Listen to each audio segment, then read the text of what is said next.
8 de la mañana con 11 minutos aquí en A Primera Hora por Sonorama, la gran señal nacional. No se olviden ustedes que estamos con nuestra señal abierta en varias de las provincias del país. Acá en Quito, provincia de Pichincha, 103.7 FM estéreo. Transmitimos por internet www.sonorama.com.es. En Facebook, nuestra fanpage de Radio Sonorama, donde ustedes obviamente tienen la posibilidad de conectarse. Gracias por siempre el acompañamiento de nuestra audiencia. En YouTube, nuestro canal que se llama Sonorama TV. Hicimos hace minutos un panel haciendo una valoración de lo que nos deja la campaña, pero vamos un poco más allá. ¿Qué va a pasar después del domingo? ¿Qué va a pasar después del 15 de octubre si es que hay segunda vuelta electoral? ¿Cuál es el derrotero que le espera a este país y que debería seguir este país en medio de una situación muy compleja? La crisis de seguridad nos ha desbordado, hay claros problemas de gestión pública, falta de acceso a medicamentos en los hospitales, dificultades para acceder a servicios públicos, la situación de la inversión pública por los suelos, creo que el reflejo más palpable de eso es lo que pasa en las carreteras, dificultades en el agro, o sea, hay en realidad un país con una serie de complejidades. Lo que se viene... hay atrasos con los gobiernos locales, tenemos y no sabemos cuál será el efecto del fenómeno del Niño, que de verdad hay que cruzar los dedos y aspirar a que no sea tan devastador como inicialmente se abordó. O sea, hay una serie de situaciones que estamos enfrentando y lo que se viene que es muy complejo. El doctor Cristóbal Buendía está con nosotros, él es jurista y analista, le hemos invitado para analizar ese país que tenemos hoy y el país que le espera al futuro gobernante. Bienvenido, doctor, ¿cómo le va? Apreciado Fabricio, muy buenos días a quienes nos escuchan y ven, siempre un placer poder conversar. Y creo que usted ha hecho un planteamiento que de muy poco se lo ha analizado, porque un poco nos hemos metido en esta vorágine del tema electoral. El marketing electoral un poco nos ha superado en la mirada que debe tener el país frente a sus problemas de hoy, frente a sus problemas reales. Obviamente el tema de la inseguridad es un tema que de enorme preocupación y de enorme atención por parte de los ciudadanos, pero no hay que olvidar, por ejemplo, la crisis del empleo que el Ecuador sigue viviendo, la crisis en el sector de la salud que el Ecuador sigue viviendo y la crisis institucional que hoy el Ecuador vive con cada vez mayor envergadura o mayor dimensión. Considerando esos aspectos, obviamente que se vislumbra un panorama adverso para quien se haga cargo de esta responsabilidad.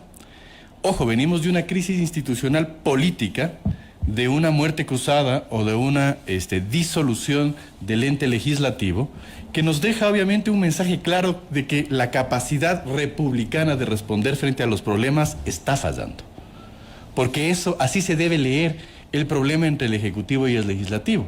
La incapacidad en términos políticos de, por ejemplo, lograr consensos mínimos en pro de los intereses o de las soluciones de la problemática del país. Claro, pero cuando uno, por ejemplo, analiza la situación actual, más allá de la discusión política, de la coexistencia de las funciones del Estado, la necesidad de un acuerdo nacional, que sería lo deseable en este país, tenemos temas que son de gestión, temas que le corresponden exclusivamente al Ejecutivo. Hoy Lazo, mañana quien gane las elecciones.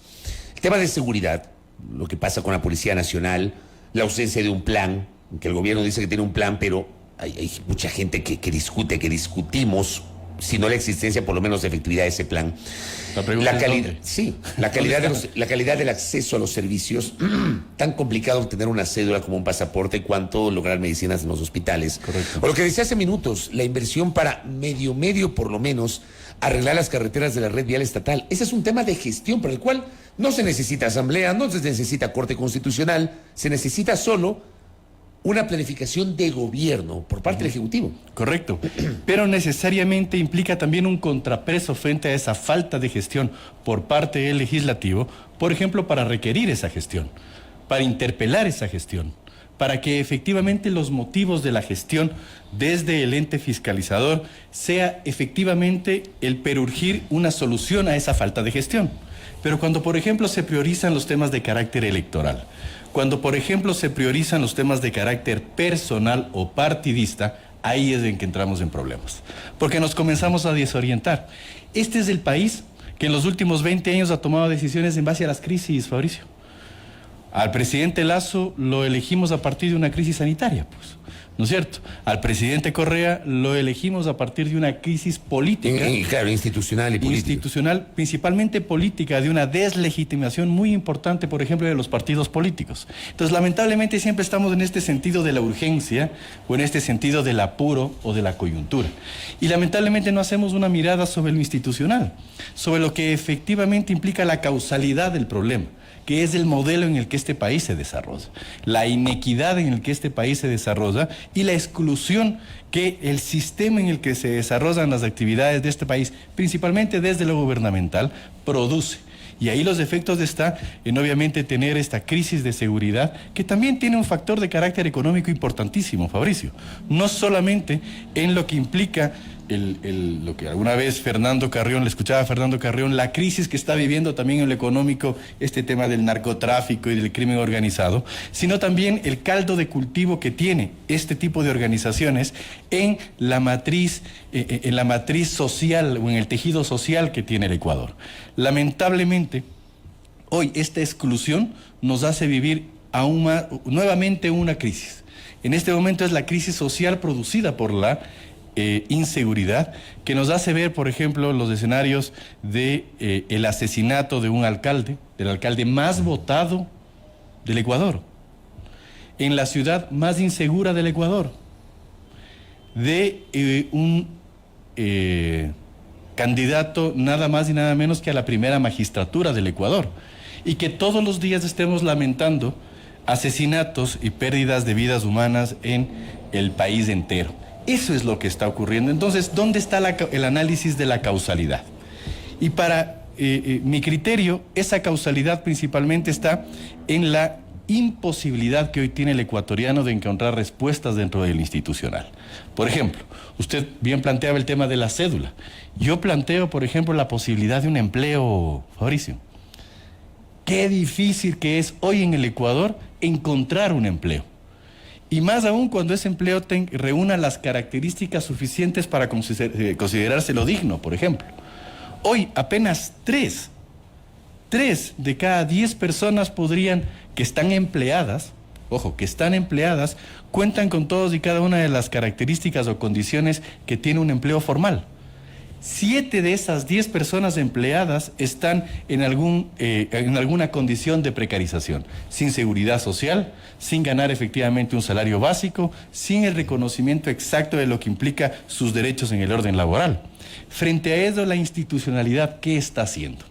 Absolutamente nada. El presidente Lasso, por ejemplo, cuando envía a la Asamblea Nacional en octubre del 2021 esta suerte de trole, que fue un proyecto de ley donde incorporaba un montón de cosas, le llamó la ley de creación de oportunidades, el Consejo de Administración Legislativa no se la calificó y luego envió por separado la reforma tributaria y ofreció para el primer tramo del 2022 iniciar un debate nacional sobre la calidad de una reforma laboral. Correcto. Estamos agosto 18 del 2023 y nunca hubo ese debate.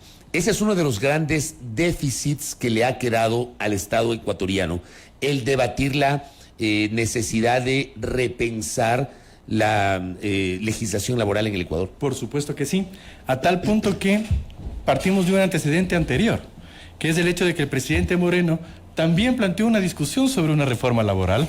Yo recuerdo el gran acuerdo, alguna cosa del acuerdo, se nos denominó, y justamente uno de los candidatos... Claro, perdón que le interrumpa. Ahí presentaron un documento que fue firmado por el ministro de Trabajo con un representante del sector empresarial que creo que era el amigo Rodrigo Gómez de la Torre, si mal no recuerdo, y si Rodrigo me está escuchando, corrígame si estoy equivocado, y un representante de la CUT, que es este gremio que nace en el gobierno del presidente Correa para hacer una suerte de contrapeso, de convertirse en contradictor del FUT.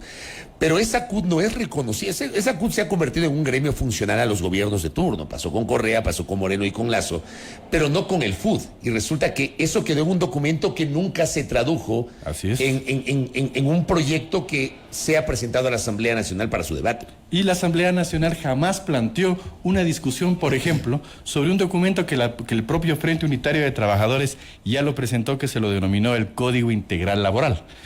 Esas son las crisis que se producen a partir de esta ausencia del Estado de hacer lo que debe hacer. Y obviamente nos aboca en los momentos electorales a esta suerte de desesperación, a ver qué pasa, ¿no es cierto? ¿Cómo soluciono el problema?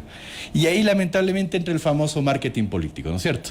¿Ya? A presentarnos los famosos carros blindados o los Robocops, o el antes estábamos mejor, o etcétera, etcétera, etcétera, o ahora que veía las gigantografías en las calles, vamos a duplicar las medicinas en los hospitales, bla, bla, bla, bla, bla, bla, bla, bla, que lamentablemente nos hace perder de la causalidad y nuevamente nos hace tomar decisiones o nos obliga a tomar decisiones frente a la desesperación, frente a la crisis, frente a la ansiedad de solucionar la grave crisis o la problemática que vive el país. Lamentablemente eso es lo que está ocurriendo y por eso creo que este silencio electoral lo que nos debe invitar, Fabricio, es necesariamente a una reflexión en ese sentido. No solamente a cumplir la ley seca, ¿no es cierto?, sino a una importante reflexión frente a lo que efectivamente queremos para este país o planteamos desde lo interno para este país. No necesariamente desde lo que nos proponen, sino desde lo interno para este país. ¿Qué es lo que yo aspiro de este país dentro de mi análisis y cómo yo pretendo que los problemas se solucionen? Creo que es importante este análisis, muy importante desde la reflexión interna, porque lamentablemente hemos entrado en una suerte de espectáculo del análisis del personaje que plantea esta suerte de alternativas, pero no hemos hecho un análisis intrínseco. Creo que es importante, por ejemplo, el establecerse cuál es la agenda dentro de el planteamiento para la segunda vuelta. Hoy los candidatos que sean electos, si es que va a haber segunda vuelta, no se sabe, inmediatamente tendrían que comenzarnos ya a plantear ya no esta suerte de Robocops o de carros blindados, sino una suerte de una agenda de mayor profundidad. Agenda que no existió en esta campaña de primera vuelta. En lo absoluto. En lo absoluto. ¿Quién tiene que plantear esa agenda? ¿Los candidatos? ¿La sociedad ecuatoriana? ¿Quién tiene que plantear esa agenda? Desde la sociedad civil. Necesariamente desde la sociedad civil, porque somos los afectados de esto, Fabricio. Es importante, por ejemplo, que se haga un serio análisis, una seria postura sobre lo que significa los temas del empleo. Sobre eso muy poco se ha hablado. Ninguno de los candidatos ha tomado profundidad sobre la crisis del empleo, que vuelvo y repito, para mi criterio, es la causalidad en los temas de seguridad. Claro. Por supuesto que sí. La crisis sanitaria que vive este país, porque no solamente el COVID implica una crisis sanitaria, sino la realidad de que haya personas que fallezcan por la imposibilidad de contar con una medicina, con un médico, con una infraestructura que efectivamente cuente con las condiciones para salvarlo. Seguimos viviendo una crisis sanitaria en ese sentido. Entonces, creo que es importante, a partir de lo que ocurre el domingo, porque ya vuelvo y repito, la espectacularidad debe pasar. Creo que es importante ya entrar al Ecuador profundo, creo que es importante entrar a un análisis real sobre los temas que el Ecuador padece y efectivamente desde allí plantear cuál va a ser esta transitoriedad que va a vivir el Ecuador, porque usted lo ha planteado varias veces y muy bien. Esto es un periodo de transitoriedad en el que se tienen que crear las condiciones en los términos políticos para que efectivamente el Ecuador subsista. Porque estamos hablando de que partimos de una falla política en la organización del Estado. Por eso estamos en esta transitoriedad. Eso también nos tiene que ocupar al análisis. ¿Qué es lo que está pasando en la relación ejecutivo-legislativo para justamente provocar las soluciones? Esto los candidatos que pasen a la segunda vuelta deberían plantearlo. ¿Cómo va a procesar sus diferencias políticas? ¿Cómo la República se va a organizar a partir de la necesidad de generar respuestas en lo social? Y teniendo el punto de partida, hablando de lo político, el punto de partida de esta relación tan tirante entre el presidente Lasso y la Asamblea Nacional que provocó la disolución de la Asamblea. Y luego, mirando hacia el futuro, la próxima Asamblea, que igualmente será una asamblea atomizada, donde ninguna bancada va a tener el número mágico de 70 que le permita gobernar la asamblea por sí sola y van a tener que hacer acuerdos. Ya no estará, creo, o sea, el gobierno del presidente Lasso no tendrá, el presidente Lasso no tendrá legisladores. Pachacuti, con dificultades, tiene candidatos en todas las provincias, pero no tiene candidato presidencial ni candidatos a asambleístas nacionales y provinciales. Izquierda Democrática reducida a la mínima expresión, casi inexistente la idea en esta campaña, y es muy probable que tenga una incipiente representación por eso mismo en la próxima asamblea. Menciono esto porque la próxima asamblea tendrá obviamente Revolución Ciudadana, Partido Social Cristiano, pero tendremos actores nuevos. Los asambleístas de la Alianza de Otto Sonnenholzner, los asambleístas de la Alianza de Yacu Pérez, los asambleístas del sector que representa el movimiento Construye, hoy con Cris Zurita, antes con Fernando Villavicencio. Entonces tendremos una asamblea distinta, pero el problema de fondo es el mismo, la gobernabilidad. Correctamente, esta incapacidad de lograr los acuerdos mínimos. Por ejemplo, esta transitoriedad nos tendría que ocupar 4 temas, 5 temas, creo que no más de allá. Y sobre esos 5 temas efectivamente hay que hacer un planteamiento serio del qué se va a hacer, no solamente desde la magistratura de la Presidencia de la República, sino principalmente desde la capacidad de lograr los acuerdos mínimos que hagan viable que la institución estatal pueda dar las respuestas hacia la ciudadanía que requiere. Esos son los temas que deberíamos plantearnos y esos son los temas que nos deberían invitar a la reflexión al momento de votar, porque el votar es la posibilidad que tiene el ciudadano de efectivamente pronunciarse, no frente al que me cae mal o al que me cae bien, no frente al que más bonito le veo o al que efectivamente más simpatía me genera, sino frente a la capacidad de respuesta a la gravísima problemática que tiene este país. Ese es el optimismo con el que debemos ir a las urnas, como la nueva oportunidad que tenemos para que efectivamente desde lo intrínseco, vuelvo y repito, generar una alternativa a este país. Así creo que lo deberíamos plantear, porque si es que lamentablemente nos seguimos distrayendo en esta suerte de denuncia y contradenuncia, ataque y contraataque, brillantina y no brillantina, lamentablemente seguimos con el problema en ciernes. Creo que es importante el que para la segunda vuelta, cuando se tome la decisión en primera, efectivamente estos temas sean requeridos también por los medios de comunicación, que también tienen un rol importante. El rol importante de manejar a veces la agenda pública. Creo que es muy importante que esto se plantee y que ese requerimiento del poder público sea planteado también desde los instrumentos que la sociedad tiene, en este caso los medios de comunicación. Creo que es muy importante elevar no el nivel del debate, sí el nivel de la discusión o de la temática que este país requiere para sus soluciones, Fabricio. Creo que es muy importante el trabajar sobre esta agenda que el país necesita para solucionar sus problemas. ¿Por qué? Porque nos estamos desangrando, y no solamente desangrando a partir de los temas de inseguridad, sino desangrando socialmente. Lo que usted manifiesta es lo lógico, lo deseable, yo le he planteado un montón de veces en este espacio, pero daría la impresión, incluso algunos políticos lo dicen, pero el rato de ponerlo en práctica no lo hacen, es decir, no sé por qué en este país es tan complejo llegar a mínimos, a consensos mínimos sobre temas comunes, doctor. ¿Por qué? Porque lamentablemente la visión siempre es desde el individualismo. ¿Ya? Lamentablemente el Estado y el ciudadano se ha convertido en una suerte confrontacional diario y permanente.